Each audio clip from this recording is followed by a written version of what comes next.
Welcome to my least favorite space in this house, the bathroom. Every time I spend time in here, I just think about how much I hate it. So I decided that it's time for a little revamping. The bathroom, it's just really old. The paint is really drab. The grout is mostly missing. And don't even get me started about the ceiling, the peeling paint, and that foamy filling stuff. So I put on my personal protective equipment and got to work. My first project was the ceiling. So I started by cutting off the peeling paint. This was my grand idea until I pulled on a loose piece of paint and realized that all of the paint was looser than I thought. So I couldn't just paint over it, and I realized I needed to properly remove it all in order to actually fix the ceiling. So since that was a bigger project than I was anticipating, I switched to other tasks of removing random screws, cutting that foam back so that it's flush with the wall, removing this spare towel rack that we don't actually use because there's a towel hook rack above it. And there are a bunch of random nails all over the place, so I removed those from the walls as well.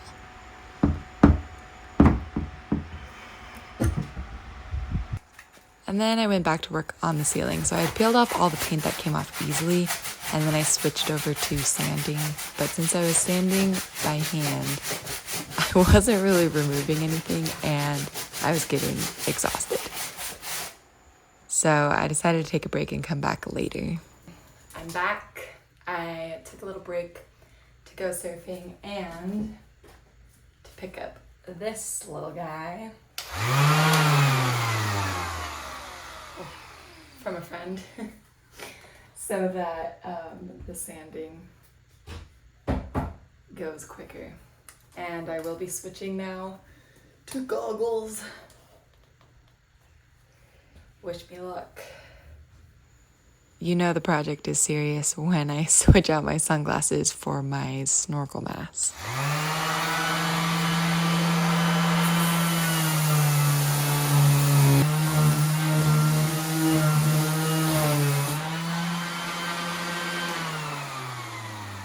Shoulders are gonna be sore.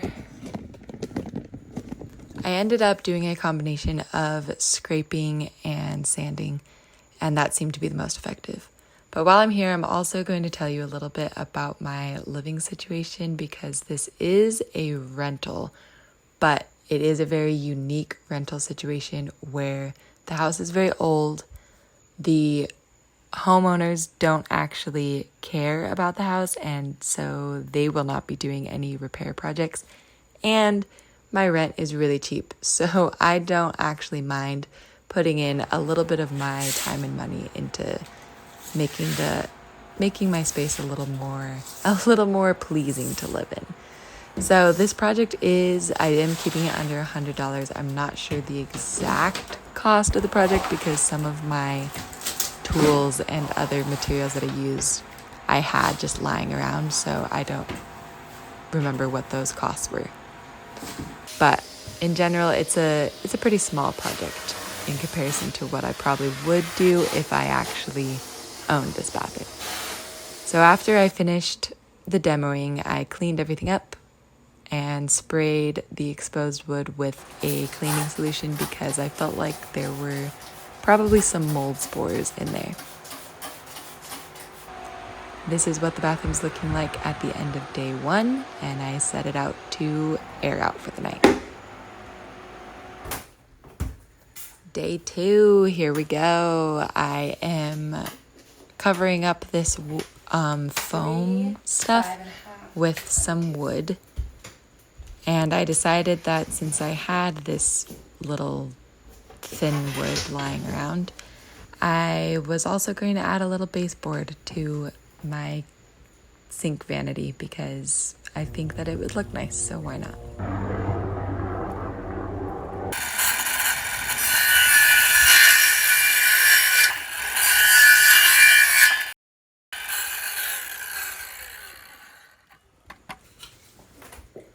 I really nailed it with this measurement. It snapped in there perfectly, and I decided to try gluing them into place. I don't know why I ever thought this was going to be a good idea. I held the pieces there forever and they kept sliding off. So I switched to nails. I didn't do this originally because I didn't think that it had solid wood to nail into, but it did. So that worked out nicely. And then I nailed that little just decorative baseboard onto the bottom of my sink vanity as well. The last little bit of repair is plastering up all the holes. All of the random nail and screw holes that were left after I demoed. And the biggest portion was filling in the slats of the roof. I'm filling this in also with that plaster solution. I don't know if this is the best solution for it, but those cracks did need to be filled with something to keep the moisture out. So this is what I'm attempting, and I have a good feeling about it. So hopefully it works. And that's the end of day 2. There were actually a few days between day 2 and day 3 in order for everything to thoroughly dry. And so today I'm sanding down and painting primer. So I sanded down all of the plaster so that it was smooth and flush, and then I cleaned everything and started painting a layer of primer. I'm doing a few layers of primer on the ceiling and the exposed wood, and then I am doing 1 layer of primer around the rest of the bathroom just because the original paint is really smooth and I'm not sure how well the new paint is going to stick to it, so I figured might as well just prime everything. I decided I am regrouting the floors because the grout was so bad.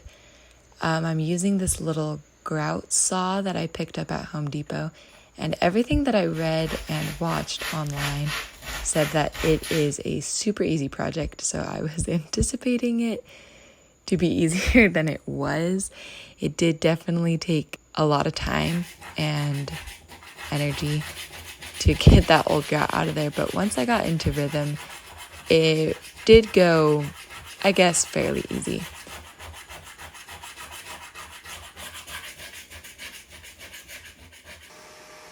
The cleanup between demo phases is always really satisfying for me to do. I just love it. Now to fix the grout, I have this with instructions on the back. This is what they told me to get at Lowe's. You mix it with water, and I will be mixing it with this. This is an old metal bracket that I use to mix all of my paint and stuff. Works great. And then of course this thing to... So this is my first time ever trying anything like this, so let's see how it goes. The grout mixture had very specific instructions about mixing and waiting and then remixing and then spreading. So I tried to follow it as best as I could. This is all new territory for me. I have never done a project like this before of tiling. I've never worked with any tile or grout before, so don't come at me for my technique. I am aware that it is probably horrendous, but I just basically smushed all the grout into the grout lines and smoothed it out. So it also had very specific instructions of how to clean up afterwards, so I followed those as well, as best as I could. The last step told me to use like a cheesecloth, and I didn't have a cheesecloth, so I used the sponge that was covered in cheesecloth, and it worked okay. I waited a little longer than it had said to wait, and it was really hard to take off.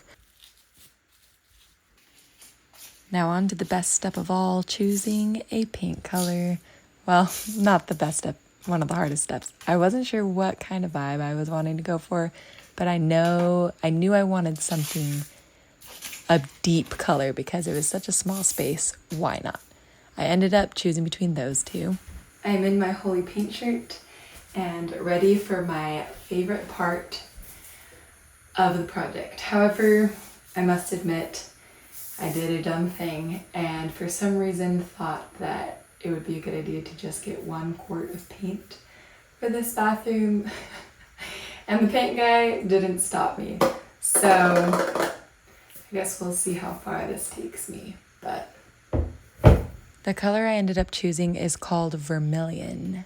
And as soon as I poured it into that paint tray, I knew I made the mistake with the paint size. But the color is looking good. I'm really excited about it. I think it's going to, well, it's definitely going to make the bathroom darker, but the bathroom doesn't get a lot of natural light anyways. And I have been watching a lot of design things and reading a lot of design things, and everyone's been saying to just lean into it. So this is me leaning into it. Another design decision that I decided to make was painting the ceiling the same color as the walls. I believe the term is color washing. The ceiling in this room is a little bit wonky and the space is all very small. So I decided that it would be a good way to blend all the lines together. Well, I'm all out of paint. I was so close. I just have the roof and the shower portion left. The real tragedy is that the hardware store is an hour away from my house. So that's why this is such a big deal. And I'm back with more, just another quart, because now I really only have this ceiling portion left, which is the part that I am most excited about because this was the part that was the ugliest. What do you guys think of the final color? The shower is looking pretty dark, so I had this rope light that is intended for outdoor use, which means it is waterproof. And I thought it'd be fun to try to hang it around the inside of the shower, kind of going around the ceiling. But I couldn't quite figure out how to hang it up nicely, and I didn't want to really ruin my 3-day-old paint. So for now, I'm just going to reassemble the bathroom as it was and perhaps save the lights for later.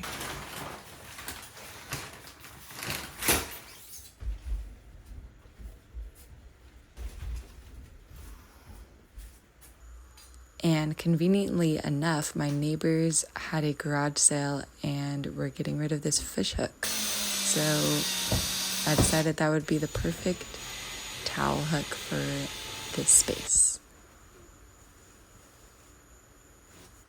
Yay!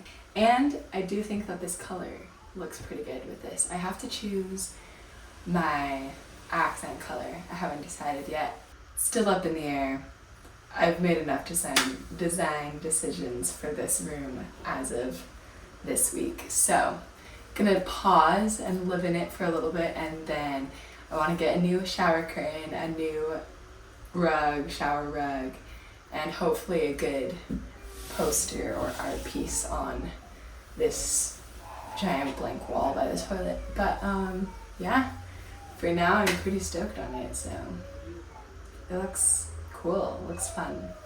And if I can figure out how to hang the lights, I think I'll do that too, because the shower is looking dark. But yeah, bathroom remodel complete.